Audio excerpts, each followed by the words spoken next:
আদিত্যর আগেরবারের জন্মদিনে ওর মাসিমণি ওর সাথে থাকতে পারেনি, তাই এইবারে গ্রামে পর্যন্ত ছুটে এসছে ওর মাসিমণি ওর জন্মদিন সেলিব্রেট করার জন্য।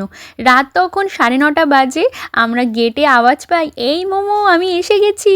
আর গলার আওয়াজ শোনা মাত্রই আদিত্য কি এক্সাইটেড, ঠাম্মির কোলে কোলে চলে গেল গ্রিলের দিকে। সবাই এক এক করে চলে আসলো ঘরে, আর একের পর এক গিফট দিতে শুরু করেছে দেখো আদিত্যকে। আর পরের দিন ভোরবেলা এদেরকে ঘুম থেকে ডেকেছি আমি, কারণ কি একটা দিনের জন্যই ওরা এসছে, তাই জন্য এসেছে যখন গ্রামটা টুকটাক ওদেরকে ঘুরিয়ে দেখাই, আমাদের জমিগুলোতে কেমন ফসল হয়েছে সেগুলোও তো দেখাতে হবে।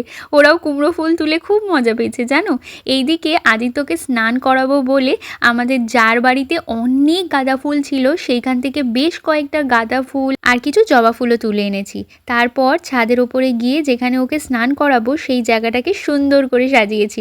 তোমাদের কেমন লাগলো সাজানোটা অবশ্যই কমেন্ট সেকশানে জানিও। আমাদের বাড়ির নিয়ম অনুযায়ী যার জন্মদিন তাকে স্নান করানোর আগে ভালো করে হলুদ মাখানো হয়। এদিকে আদিত্য জলটা দেখে কি এক্সাইটেড হয়ে গেছে। তারপর সবাই এক এক করে ওকে একটু আশীর্বাদ করলো আর ভালো করে গায়ে হলুদ মাখিয়ে দিয়েছে। তার সাথে সাথে ওর স্নান করার জলে সোনা, রূপা, তামা এই 3টে ধাতু দিয়ে ওকে ভালো করে স্নান করানো হচ্ছে। ও কিন্তু স্নান করতে ভীষণ ভালোবাসে, মজাও পায়। এইভাবে সকালবেলাটা তো ওর কাটলো জন্মদিনের দিন। বাকি সন্ধেবেলার কি প্ল্যান ছিল সেগুলো আমি নেক্সট ব্লগে দেখাবো। টাটা।